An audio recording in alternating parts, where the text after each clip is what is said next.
Через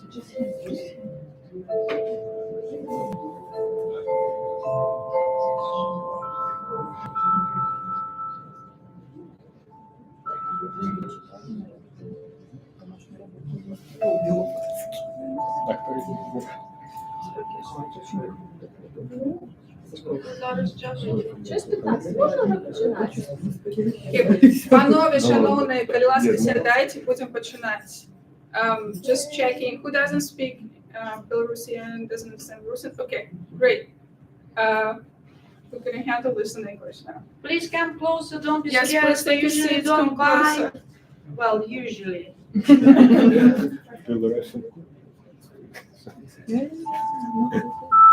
Do I need to use a microphone? Can you hear me? Okay. Right, so microphone, no microphone. Okay. Cool. I prefer it that way as well. Right, dear friends, I'm right here. I'm talking to you. Please take your seats. Thank you. Yeah. Well, some people will be filling in. It's of the mind. I intentionally called you friends. Since you're here, I assume that you support Belarusian culture and art, and I appreciate your support. Thank you for being here tonight. Thanks. My name is Anastasia, and I'll be giving a tiny little introductory speech before we begin. Not only I represent Belarusian, I also represent Globus Books. Some of you know that this is independent bookstore in San Francisco. It has been founded in 1971 as a publishing house and a store. The publishing business died out in the mid-'80s, but ever since, for all 54 years, we've been doing exactly that. We've been supplying our diverse, vibrant immigrant communities and readers, in English language readers. It's very hard but proud job to make sure one's favorite title reaches its destination. Either it's a personal library, it's a public library, or it's an institutional collection. But that's not the only thing we do. And sometime in 2022, I started to invite authors for book talks. And the author who brought us to the next international level was a Belarusian author, Tatsiana Zamirovskaya. So when I found out that Globus is exhibiting this year ACES, I immediately reached out to Tatsiana to see if she's willing to maybe do a reading at the booth. And together with Sasha Razor and our other contributor for tonight, Alesia, they came up with the idea for today's event. This speech is going to be really short, and before we move on, I would like to say a couple of words of gratitude to my fellow booksellers. I would like to spot out James of Bergstrom Books.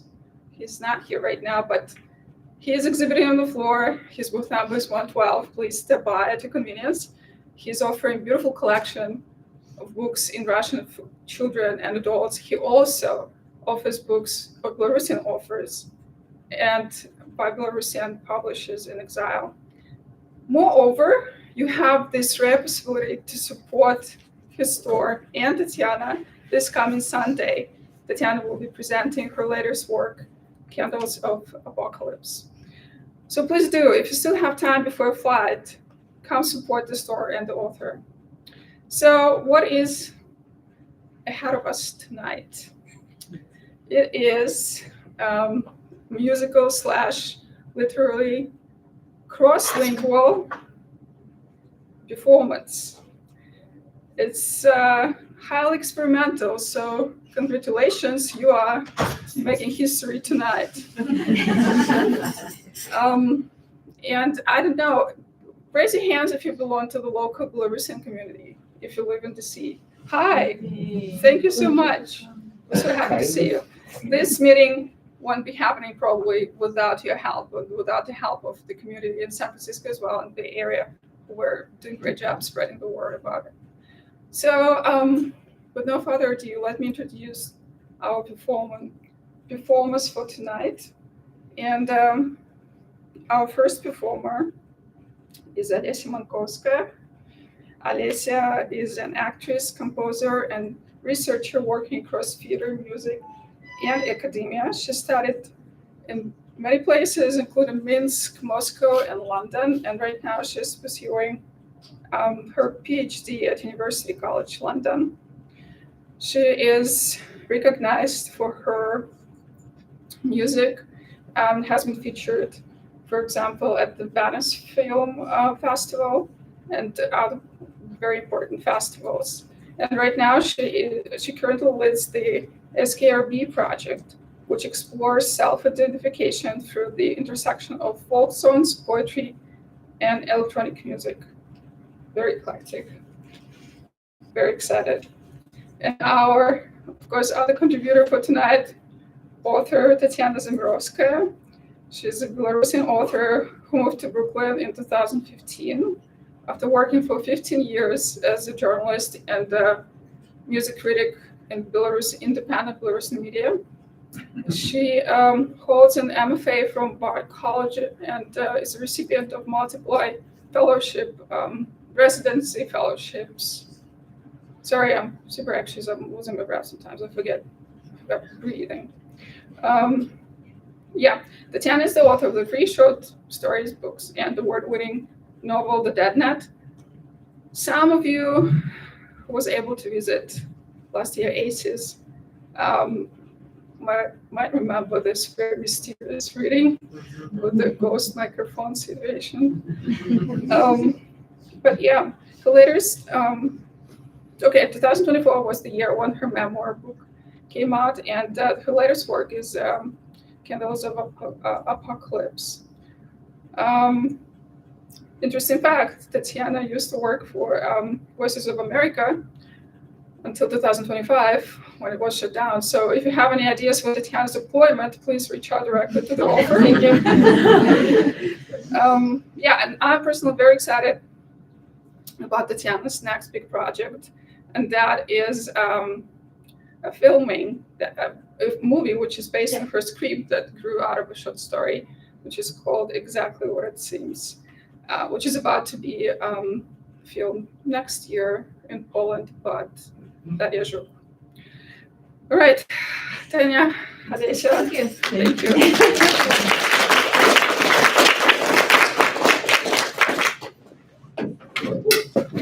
Okay, we start. Thank you, Globus Books, for hosting us, because initially we just wanted to have a tiny reading for friends at a hotel room, like little music thing for friends, and now it's very official, and we are here. It's beautiful, and thank you. There are so many people here. I didn't expect that. Whew. Okay, so I'm going to read some excerpts from my books and projects, and these will be mostly about ways to deal with the concept of home when home is really unreachable, and on how political events enhance our collective imaginations. And while I will be reading and introducing these little pieces from my text, Alesia, who is a cabaret singer, she will improvise and she will sing her own songs and some Belarusian folk songs in her original interpretations. And we rehearsed only once. So if something goes not as we planned, it's not because it's just we didn't plan anything. So It's called improvisation. yes, improvisation. And I will read in 3 languages, and Alesia is going to sing in 3 languages, and it's fine because Belarus is very open and multilingual, and actually this is how we communicate, so it's normal. And we have 4 parts, 4 numbers. It will take 40-50 minutes. It's not too long. So. First track is an excerpt from my novella, Silence Fiction. It's unpublished and will never be. I wrote it the first year of my immigration, and I purposefully wrote it in my very weird immigrant English. And I thought, while I'm here in the States, and I won't see home for a long time probably, so I started to think, how can I express my feeling of being like broken, speechless, fractured in a broken language. And I also was writing through various constraints, like relying on my biological, not digital memory. So I tried to not Google while I write and try to see how much I can remember about various places in Belarus and to see where my broken memory might take me. So science fiction, Pinsk, woo. Anything you tell people about Minsk is lies. Actually, Sigmund Freud referred to an old Jewish joke about Minsk as a perfect example of this specific kind of lie when you tell deliberate truth to people who know that you want to deceive them, so you're sure they wouldn't take it as truth. This is called meta-deception. The joke is connected to a dreamlike similarity of the names of two cities in B place, Minsk and Pinsk. Two Jews meet somewhere on the train, probably a train from Warsaw to Krakow or from Krakow to Lemberg. And one of them asks another, "Where are you headed?" The other one answers, "I'm going to Minsk." The first says, "You say you're going to Minsk because you want me to think you're going to Pinsk because you know that I know you're going to lie, but I know you're going to Minsk, so why are you lying to me?" You see, the best way of lying is telling the truth. So, are you going to Minsk or Pinsk? By the way, what do you know about Pinsk? Okay, this is what I seem to know about Pinsk. Pinsk Drev is the wood furniture factory in Pinsk. It's the main wood furniture factory in the country. Pinsk Drev means Pinsk wood, but the word wood is weirdly shortened here, so it probably means Pinsk wood. There are bogs and swamps and peatlands in Pinsk. It's called the capital of B-place swamps. B-place is called the lungs of Europe, and Pinsk is called the lungs of Europe because of the swamps and peatlands and wetlands. In B-place language, there are many words for swamps. So if you want to name a swamp, you have options. Bolota, Bagna, Żmierwa, Imsza, Imszaryszcze, Twań, Alios, Tapila, Drhvyanik, Drhva. Drhva is my favorite. It sounds like shit's fucked, here we are. You often can see the marsh ghost lights in Pinsk. They're everywhere, so there are no street lights. Who needs them when you have marsh lights? Sometimes the marsh lights take the human shape, preferably the shape of the humans familiar to the viewer. So sometimes you think you meet your friends and chat with them, or you'll spend time with them, drinking and laughing, but actually just spend time with the ghost lights. The same with love. You can spend the whole life with someone, but actually there was a ghost light, which took the shape of the someone for your life. For this reason, they're also called ignis fatuus, foolish fire. Marsh gas may be dangerous, for it distorts human perception. In Pinsk, they have a river, which is the only river in B-place that flows. All the other rivers don't flow, they just lie there deep in the ground, like thin ribbons and ropes of water placed inside the horizontal cracks in the ground. We have the way to the sea because of that. If you sail a boat all along Pina River, it will flow into Pripyat River, and then Dnipro River, which flows to the Black Sea, and then Marble Sea, Aegean Sea, Mediterranean Sea, and there are a couple of other seas, and the Strait of Gibraltar, and here we go, the ocean, which leads you to a place. For all the sailing routes lead to a place, like you know the story about India. You can start this journey in Pinsk, for this is the only spot which connects B-place to the world ocean. In Pinsk, all the people cultivate cucumbers. It's the B-place capital of cucumbers. They grow like crazy there. And they sell really huge cucumbers in their grocery shops. Definitely, you can kill a human with a Pinsk cucumber. In Soviet times, Pinsk used to have water taxis. The one and only cemetery in Pinsk is situated on Tranquility Street, or Serenity Street, or Rest in Peace Street. Probably it's the people of Pinsk who first started to call the B-place official flag, the one with green horizontal stripe beneath the huge red field, sunset over the swamp. And I've also read somewhere that Golda Meir was born in Pinsk.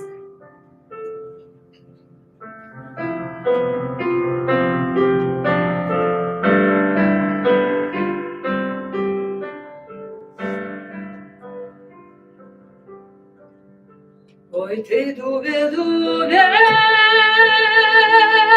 кучерявий дубу, А на дубе две годинки буде. А на дубе две годинки буде.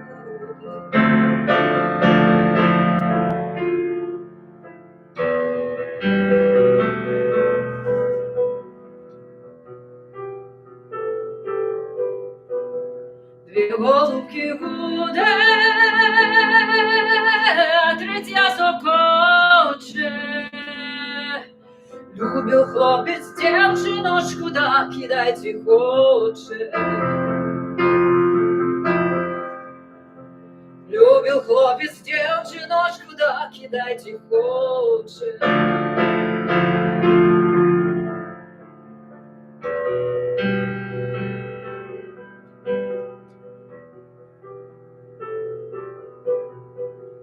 Кидай, Женя, кидай, плакать не буду. Я ще молодая, без пары не буду. Я ще молодая, без пары не буду.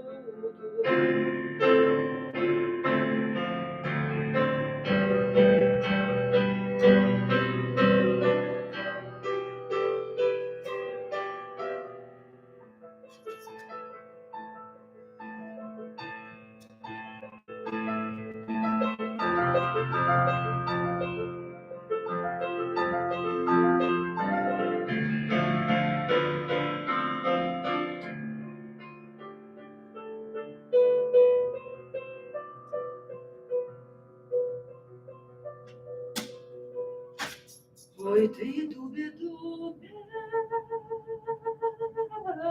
кучаравий дубу, а на дубе две голинки буде.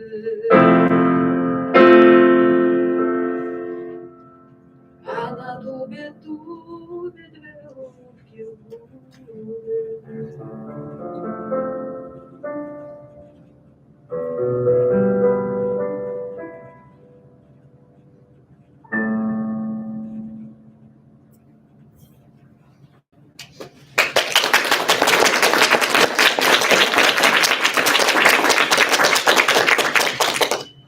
Now I'm going to read in Russian.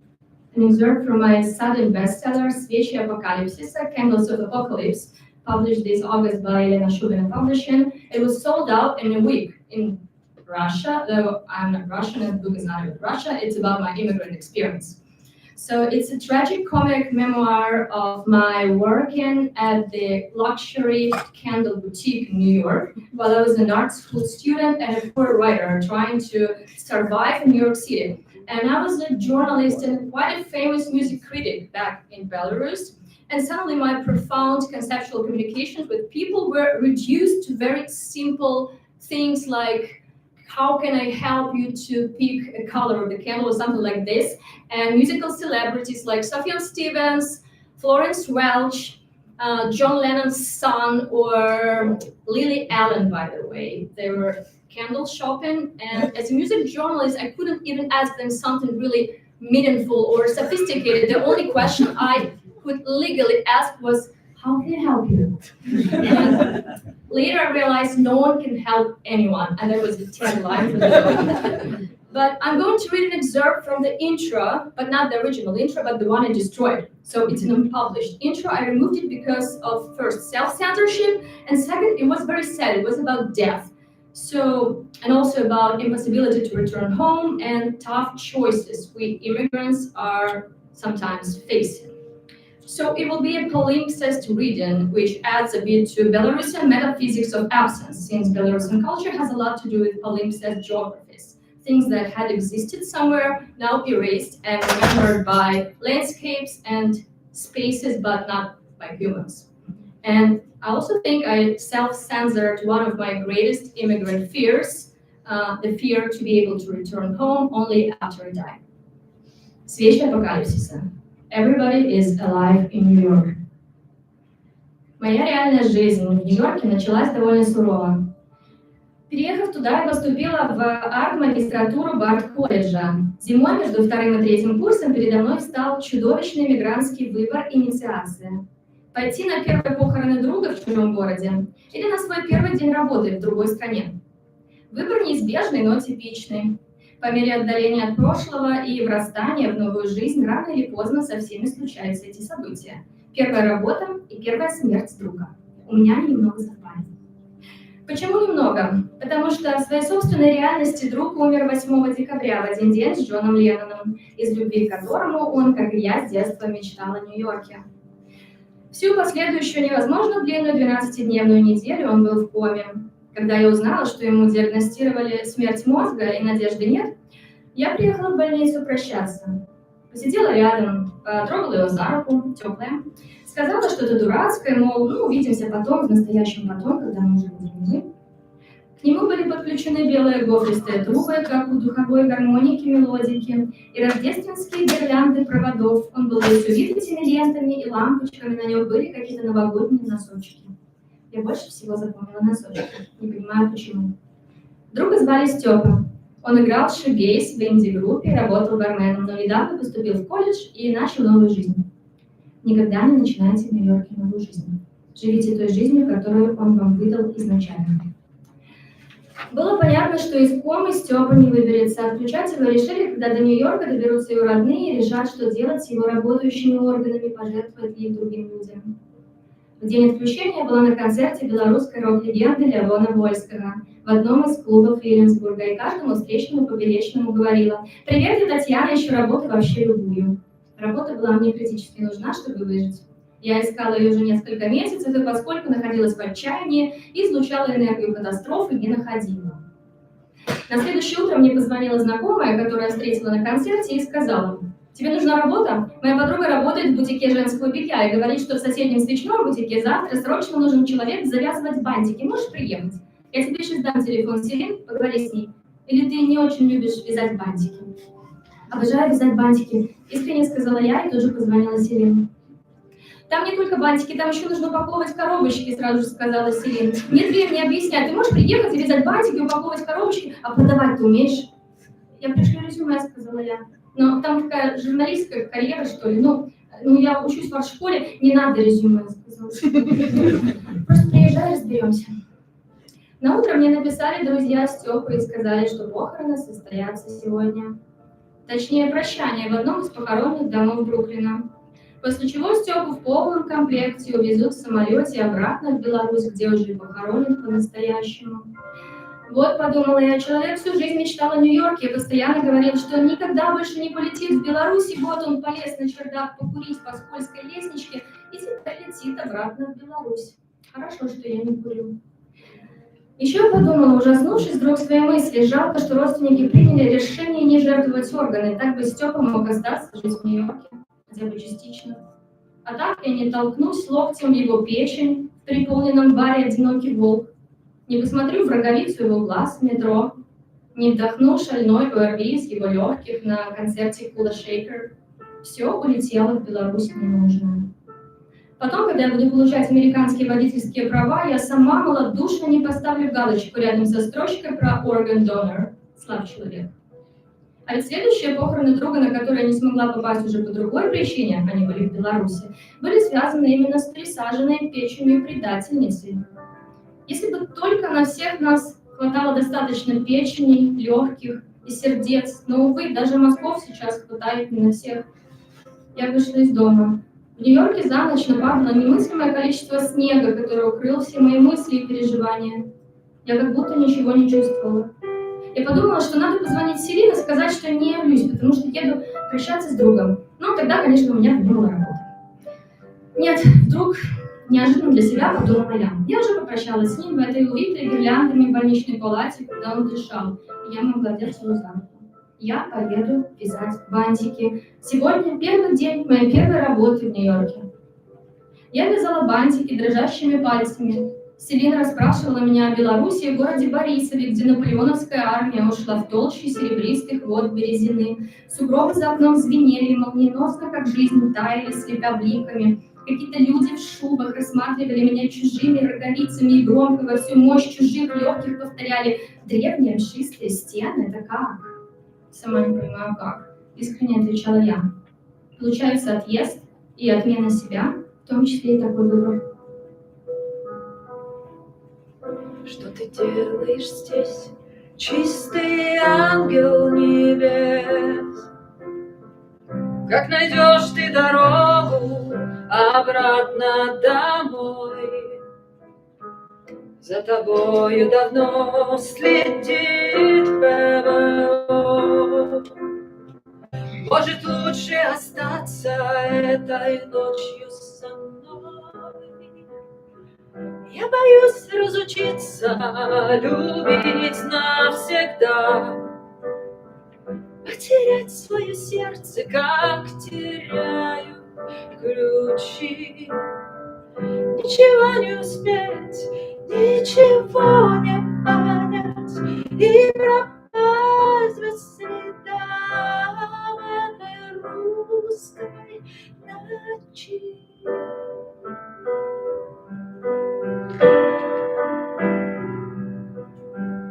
Ровно 10 веков, как на улицах шмон, ищут душу в карманах, говорят наркота. Все пути в Вавилон охраняет ОМОН. На груди лист брони, а в груди пустота. Я боюсь разучиться любить навсегда, потерять свое сердце, как теряю ключи. Ничего не успеть, ничего не понять и пропасть без следа в этой русской ночи.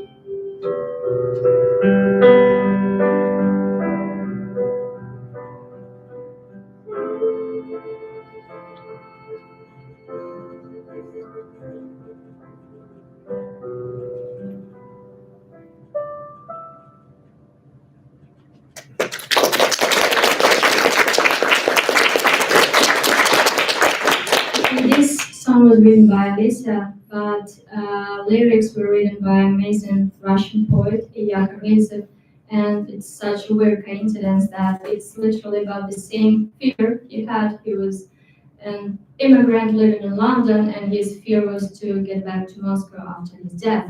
And this is actually what happened. He died in London and was buried in Moscow.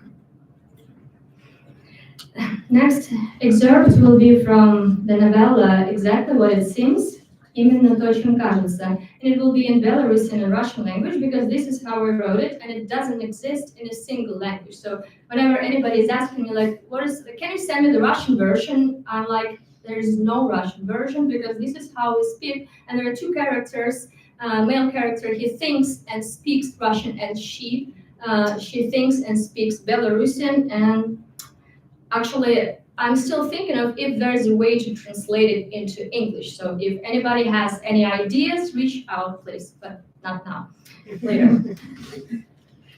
And also, I'll talk a bit about how this idea for the novel appeared.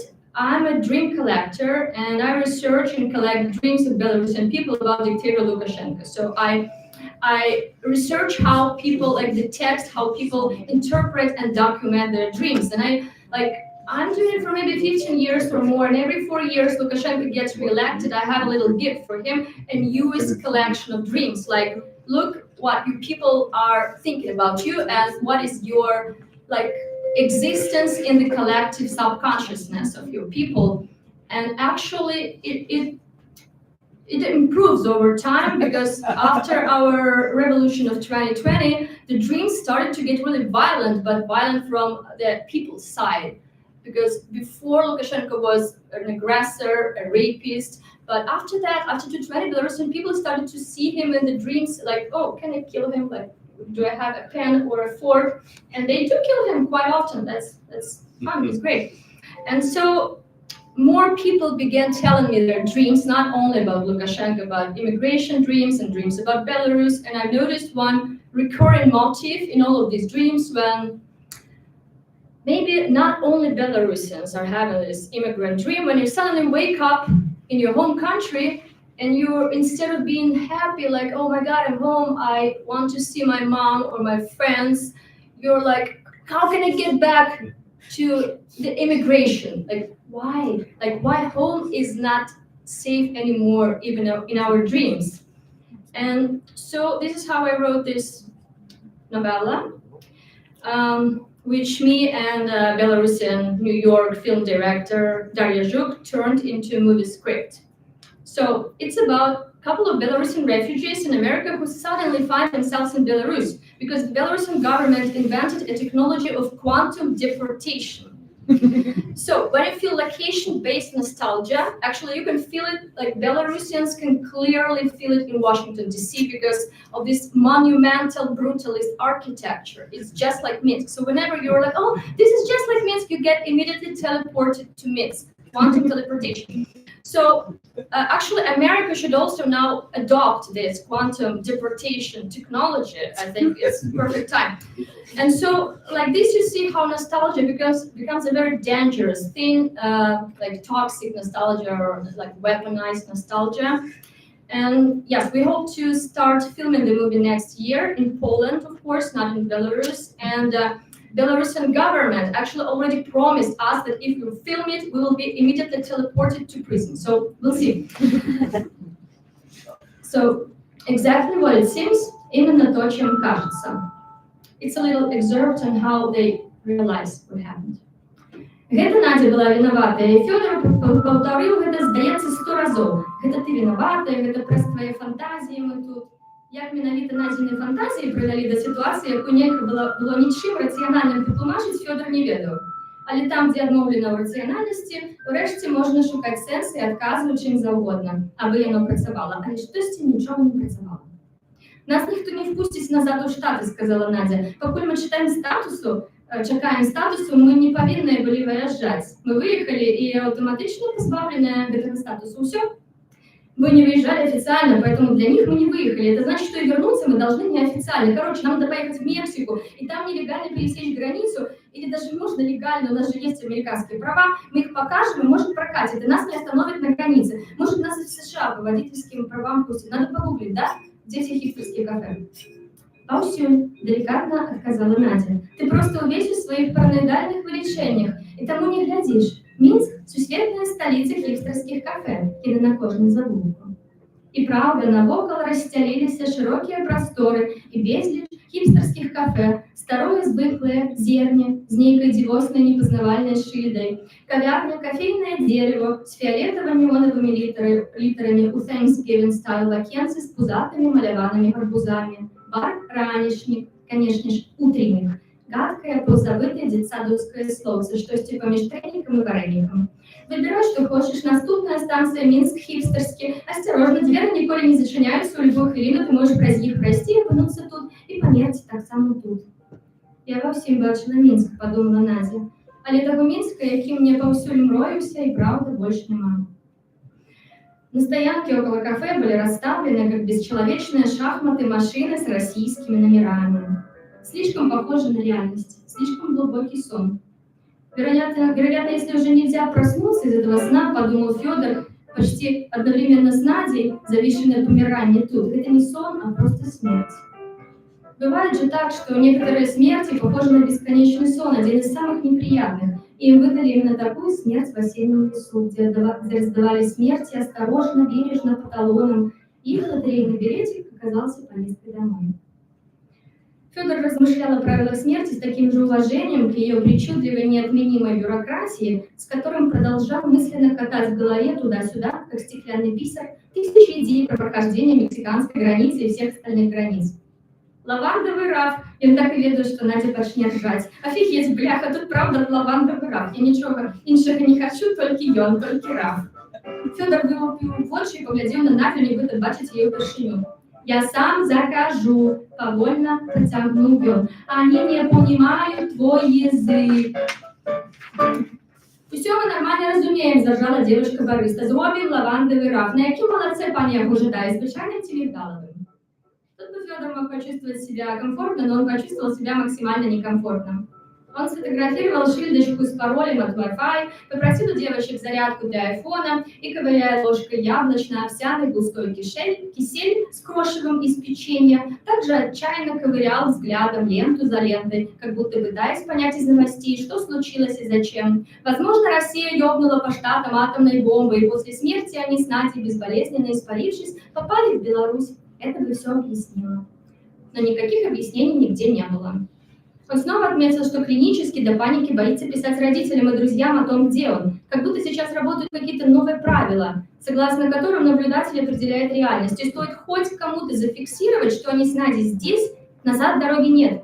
И тут же вскроется кровавая память, наглухо закупорившая всю историю путешествия.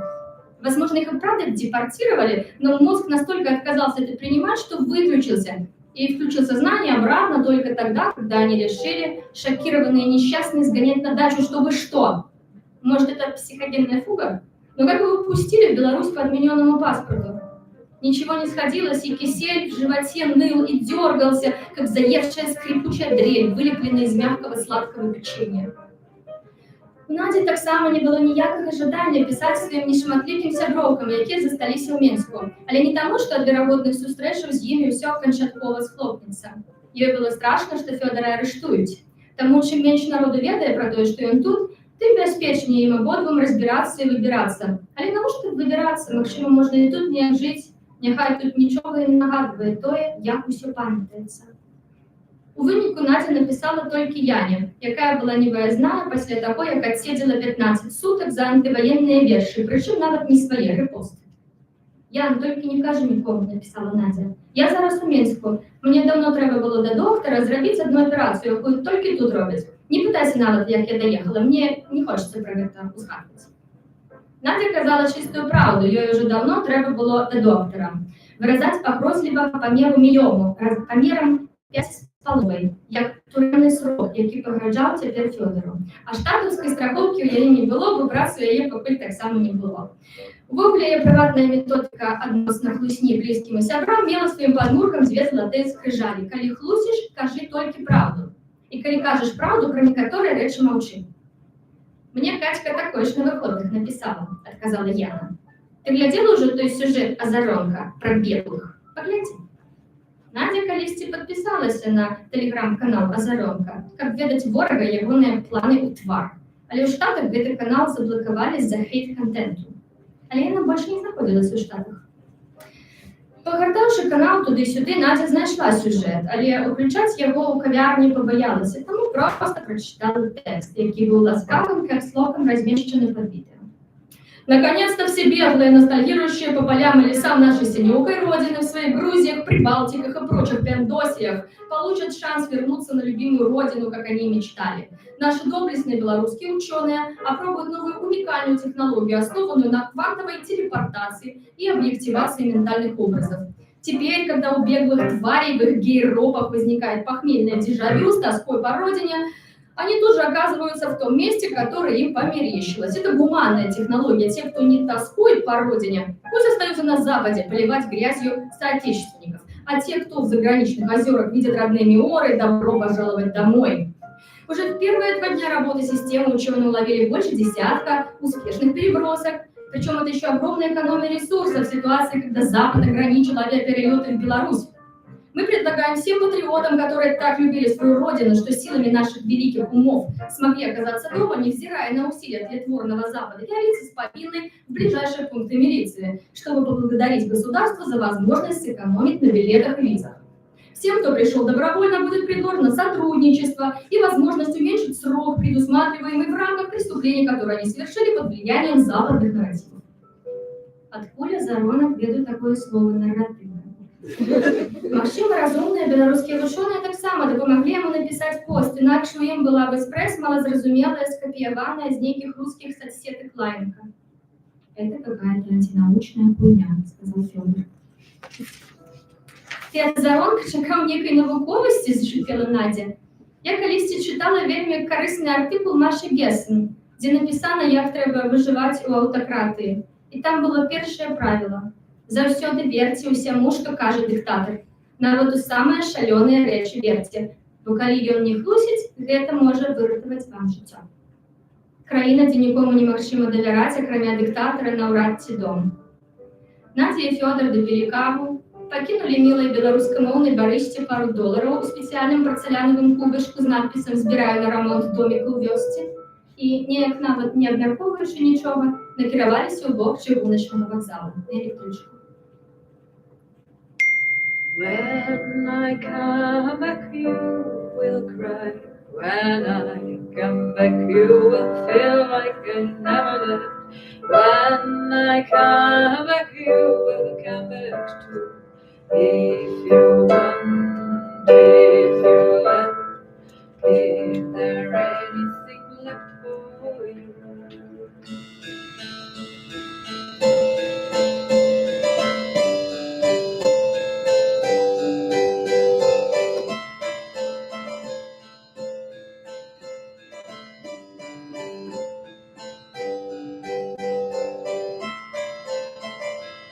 Коли я вернуся, я буду глядеть, як мамины пальцы лускают семки на нашей кухне, моя кухня.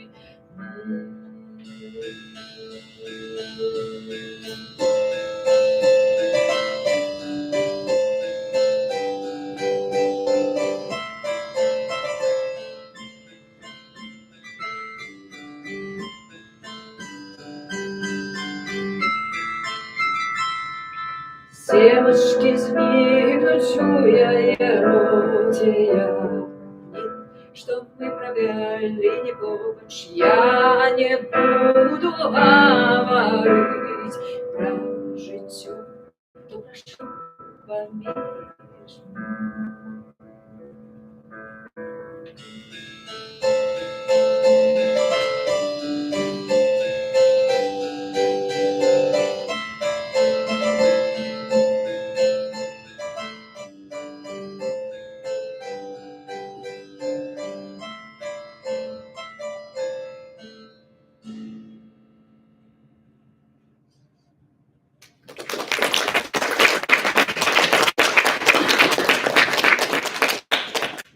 And the last number of our cabaret will be an excerpt from the Dead novel, in Russian «Смерти нет», Death Doesn't Exist, about digital dictatorships and digital resurrection. It was published in Russia in 2021 and also became a bestseller, being shortlisted in many Russian Russophone book awards. And it's still not published in English, so it's looking for a publisher and translator. Actually, I will read a self-translated excerpt. So it's about, like, just to explain the context, it's about not so distant, very close future where they can digitalize human consciousness and communicate with the dead people this way. And in this world are countries like Belarus and Russia, which use digital dictatorships. Literally, they created the digital backups of their dictators, and after the dictators die, they continue ruling their countries. And actually, what inspired me was when during our 220 protests, Lukashenko once said, "I won't ever give up my country even after I die." And I was like, wow. And this is how he sneaked into my novel, because initially it was not about Lukashenko. But after he said that, I realized, okay, you're welcome. I will include you. So how those dead dictators rule in the novel, not only digitally, because a dictator has to be physical. He has to be a body to exercise power. So there is a bank of dictators, clones, lots of them, like hundreds of them. And they implant the dead dictator's consciousness inside the clones' bodies. And there are many clones because they die all this time, because it's painful to be a dictator and it destroys you.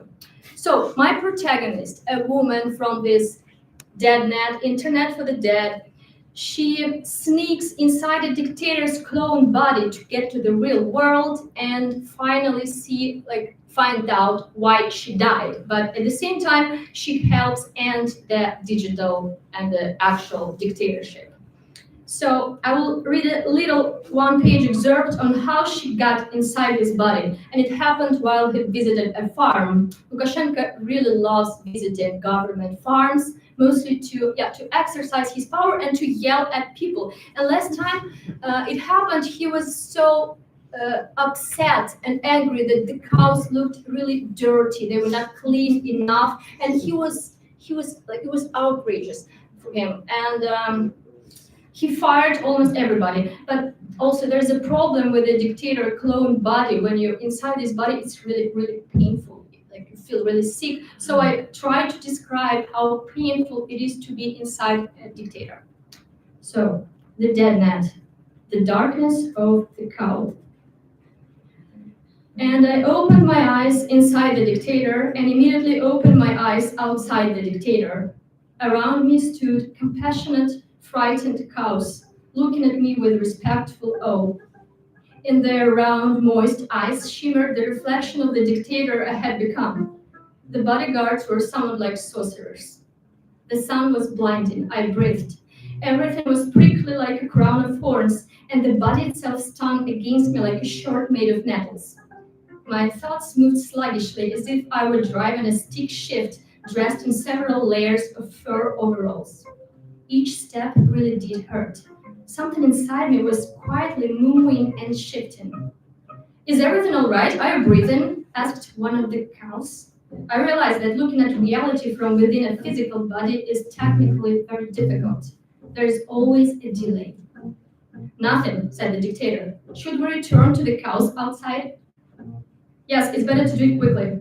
And I emerged from the inner cows to the cows outside. Everything was the same as in the dead net, except the context was too vast and painful. Puddles, trees, korovka, varovka, the smell of cow's urine, grass, thawed water, it smelled of sweat, of gunfire, of frost, of February, of the endlessly blue sky that always belongs to February, that particular February azure and ripples. Every sound was like someone far away was tapping one wet bit of metal against another, high as the sky, and those bits of metal were icy sleek stairways. The bodyguards led me out to the people. An uncontrollable stream of signals engulfed me, and I felt like I was suffocating. Suddenly I heard a noise from somewhere deep inside what I was. It sounded like a faint background buzzing and squealing. You must work. You just need to work better and better, I said irritably, through the dictator's throat, inserted inside the dictator's lungs.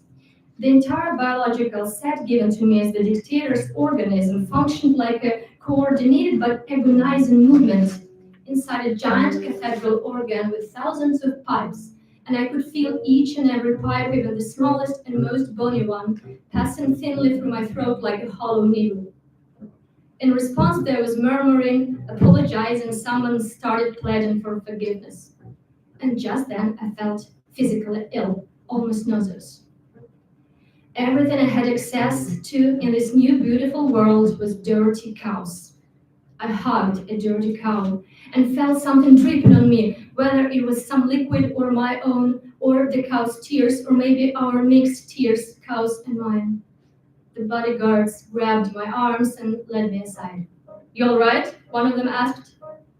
Above him, a cold icicle was melting itself away with tiny bugs and flecks of coal dust frozen inside.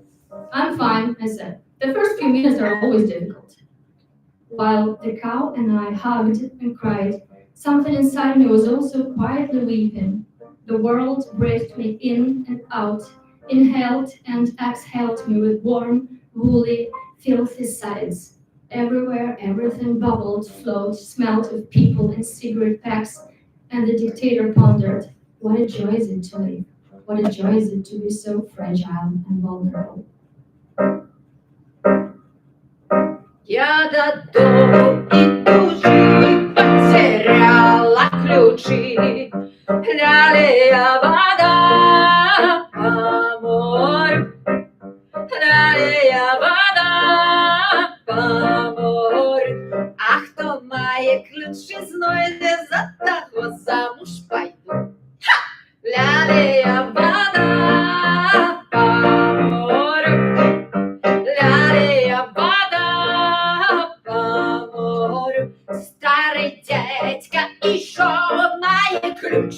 знайшов. Лялія вода по морю, лялія вода по морю. Ой, ты, девка, девица, ты пойдешь за меня, ты пойдешь ты за меня, отдам ключики твои. Лялия вода по морю, лялия вода по морю. Пропадайте ключи, чим за старого исти. Лялия вода по морю, лялия вода по морю.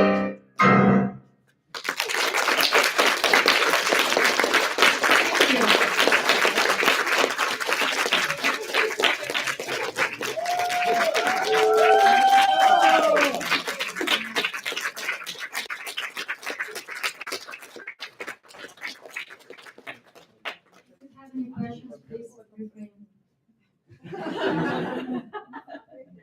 You have the questions, please. Thank you very much, Tatsiana. It Thank was you. my first collaboration with a book writer. You know. Yeah, and my first collaboration with